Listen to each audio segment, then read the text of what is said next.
শুধু একবার নয়, এর আগেও দুইবার আওয়ামী লীগ নিষিদ্ধ হয়েছিল।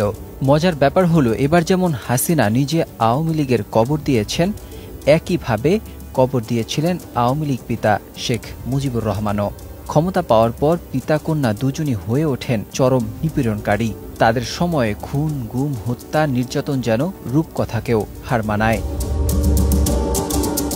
সংশ্লিষ্টরা বলছেন, এবার হাসিনার হাতে আওয়ামী লীগের এমন মৃত্যু হয়েছে যে দাফনও হবে বলে মনে হয় না। এই মুহূর্তে বাংলাদেশের সব রাজনৈতিক দল একাট্টা আওয়ামী লীগ যাতে ফিরতে না পারে। সদা সতর্ক থাকার অংশ হিসেবে ছাত্র জনতা নিয়মিত গরু মেরে ভুরি ভোজ করে উজ্জীবিত থাকার চেষ্টা করছে। এছাড়া এবার নিষেধাজ্ঞার ফলে অনলাইনেও আওয়ামী লীগ কোনো ধরনের কার্যক্রম চালাতে পারবে না। আইনজ্ঞরা বলছেন, রাজনৈতিক কার্যক্রম নিষিদ্ধ মানে হলো আওয়ামী লীগ নির্বাচনেও অংশ নিতে পারবে না। যদিও নির্বাচন কমিশন বলছে, নিষিদ্ধের প্রজ্ঞাপন জারি হলে সেটা দেখে সিদ্ধান্ত নেবে নির্বাচন কমিশন।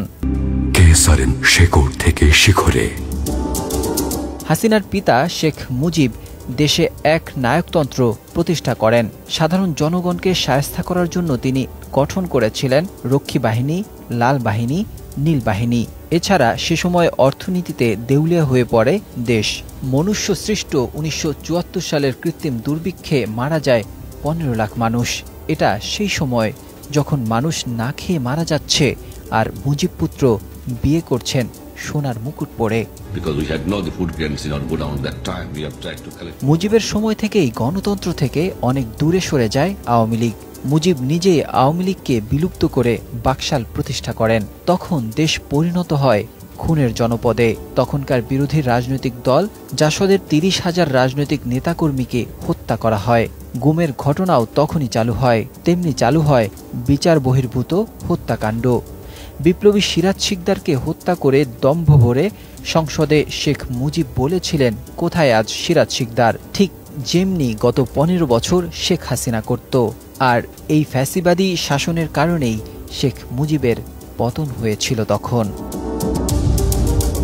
এরপর আওয়ামী লীগ দীর্ঘ ২১ বছর রাষ্ট্র ক্ষমতায় আসতে পারেনি। ১৯৯৬ সালে এবং পরে ২০০৯ থেকে ২০২৪ পর্যন্ত ক্ষমতায় প্রায় ২০ বছরেরও বেশি সময় থেকে আওয়ামী লীগ ফ্যাসিবাদকে প্রতিষ্ঠা করে গেছে। বিশেষ করে গত ১৫ বছরে শেখ হাসিনার শাসন আমলে ফ্যাসিবাদের নগ্ন অবস্থা দেখেছে দেশের মানুষ। বিডিআর ম্যাসাকারে ৫৭ জন চৌকস সেনা কর্মকর্তাকে নির্মমভাবে হত্যা করা হয়েছে ভারতের স্বার্থে। জুডিশিয়াল কিলিংয়ের নজির স্থাপন করা হয়েছে দেশে।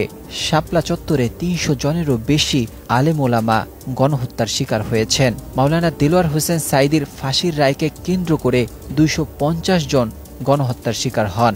তেমনি সামান্য মোদির সফরকে কেন্দ্র করেও গণহত্যা চালানো হয়। জাতিসংঘের মানবাধিকার বিষয়ক সংস্থার রিপোর্ট অনুযায়ী জুলাই বিপ্লবে ১৪০০ ছাত্র জনতাকে গণহত্যা করেছে হাসিনা। গত ১৫ বছরে শুধু মানুষ হত্যা করেই ক্ষান্ত হয়নি শেখ হাসিনা। নির্বাচনের নামে প্রহসন চালিয়েছে, যা বাংলাদেশের ইতিহাসে রাতের ভোট হিসেবে এক কালো অধ্যায় রচিত হয়েছে। শুধু তাই নয়, এসব নির্বাচনে এজেন্টদের বের করে দেয়া এবং গোপন কক্ষে ঢুকে নৌকায় ভোট দিত হাসিনার নেতাকর্মীরা। এমনকি হাসিনা তখন আন্তর্জাতিক অনুরোধকেও উপেক্ষা করেছিল। এছাড়া ১৯৯৬ সালে জেনারেল নাসিমের কুয়ের ইন্ধনদাতাও ছিল আওয়ামী লীগ। তেমনি ১/১১ মঈন মাসুদের জরুরি সরকারের ষড়যন্ত্রের সঙ্গেও জড়িত ছিল আওয়ামী লীগ। শেখ হাসিনা বলেছিলেন, এই সরকার আমাদের আন্দোলনের ফসল। এটা আরও স্পষ্ট হয় ভারতের সাবেক রাষ্ট্রপতি প্রণব মুখার্জির আত্মজীবনীতে। শেখ হাসিনাকে ক্ষমতায় আনতে জেনারেল মঈনকে তিনি কি বলেছিলেন সে কথা লেখা আছে বইটিতে। বিএনপি সরকারের বিরুদ্ধে ১৭৩ দিনের হরতাল করে দেশকে ছারখার করে দিয়েছিল আওয়ামী লীগ। লগি বৈঠার তাণ্ডব চালিয়ে সাপের মতো পিটিয়ে মানুষ হত্যার সেই নগ্ন ফ্যাসিবাদের কথা মানুষ আজও ভোলেনি। এরপর গত ১৫ বছরের ফ্যাসিবাদী কর্মকাণ্ডের সাক্ষী হয়েছে বাংলাদেশ। এসব কর্মকাণ্ডের দ্বারা বোঝা যায় ফ্যাসিবাদী দল হিসেবেই আওয়ামী লীগ তার পরিচয় বহন করে। আওয়ামী লীগ কখনো ইতিহাস থেকে শিক্ষা নেয়নি, যার ফলেই বারবার নিষিদ্ধ হয়েছে আওয়ামী লীগ, যার মধ্যে ১৯৭১ সালের ২৬শে মার্চ পাকিস্তানের তৎকালীন প্রেসিডেন্ট ইয়াহিয়া খান নিষিদ্ধ করে আওয়ামী লীগকে। এর আগে ১৯৫৮ সালে পাকিস্তানের প্রথম সামরিক শাসক হিসেবে আইয়ুব খান ক্ষমতা নেওয়ার পর সব রাজনৈতিক দল নিষিদ্ধ ঘোষণা করা হয়। তখন আওয়ামী লীগও নিষিদ্ধ হয়।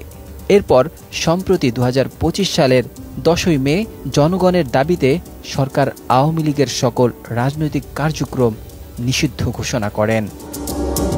নাজমুল হক রাইয়ান, ২১শে টেলিভিশন।